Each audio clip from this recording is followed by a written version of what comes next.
अस्सलाम वालेकुम व्यूवर्स, कैसे हैं आप सब। मैं बिल्कुल ठीक और उम्मीद करती हूँ कि आप भी ठीक होंगे। तो हमारी आज की जो रेसिपी है वो है आलू की भुजिया और बहुत ईजी सी रेसिपी होगी।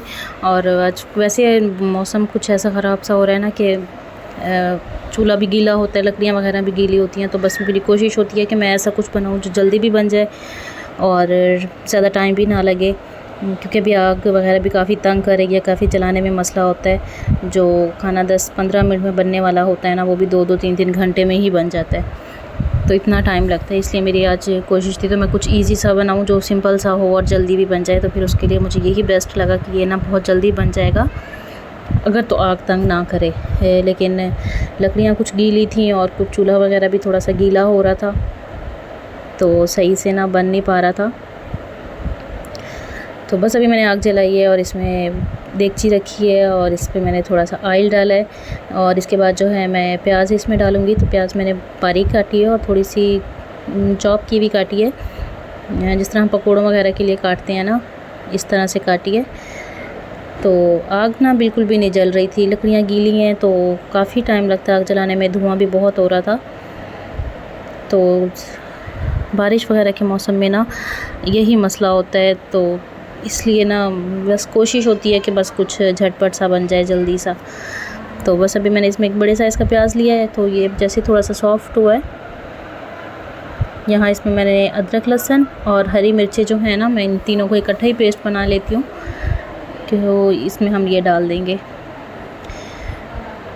चलो थोड़ा सा इसे हम बनाएंगे, थोड़ा सा पकाएंगे। आग फिर से बुझ गई थी और फिर से मैंने 5-10 मिनट दोबारा कोशिश किया, तो फिर मैंने इसलिए टमाटर भी साथ ही डाल दिए थे कि चलो चारों चीज़ें ना इकट्ठी पकती रहेंगी, ताकि क्योंकि आग बहुत ज़्यादा ना तंग कर रही थी। ऐसे में मैं एक एक चीज़ डाल के उसे भूनती और फिर वो करती ना, तो मेरा बहुत ज़्यादा टाइम लगता है, इसलिए मैंने अब सब कुछ साथ ही डाल दिया। तो बस ये जैसे थोड़े से सॉफ्ट हुए हैं, इसमें मैंने मसाले डाल दिए हैं। इसमें मैंने डाला है सूखा धनिया पाउडर और इसके साथ ही मैंने इसमें हल्दी डाली है। और हल्दी के बाद जो है मैंने इसमें पिसी हुई सूरख मिर्च डाली है। उसके बाद थोड़ी सी इसमें मैंने कुटी हुई लाल मिर्च डाली है और नमक ऐड किया है और थोड़ा सा मैंने इसमें साबुत ज़ीरा ऐड किया है। तो बस ये 5-6 मसाले हैं जो हर घर में होते हैं और हर बॉक्स में मौजूद होते हैं, तो इसी से ही हम सालन जो है अपना टेस्टी कर लेते होते हैं। तो बस यही सब कुछ डाल के और इसे हम अच्छे से भून लेंगे। थोड़ी सी काली मिर्चें भी साथ डाली हैं मैंने। तो मसाला जो है अभी जैसे ही थोड़ा सा सॉफ्ट हो गया है, टमाटर जो हैं वो भी गल गए हैं, तो इसमें हम ऐड कर देंगे आलू। अच्छा, आलू ना मैंने थोड़े बहुत ज़्यादा मोटे भी नहीं काटे और बहुत ज़्यादा बारीक भी नहीं काटे हैं। ये देखें, थोड़े थोड़े से ना मोटे मोटे से मैंने काटे हैं, छोटे साइज़ में। तो अभी हम इसे थोड़ी देर के लिए भूनेंगे ताकि ऑयल जो है अब तक थोड़ा सा सेपरेट भी हो जाएगा। इस तरह से चाहें तो थोड़ा थोड़ा सा पानी डाल के भी आप इसे भून सकते हैं, 4 से 5 दफ़ा अच्छे तरीके से भून के।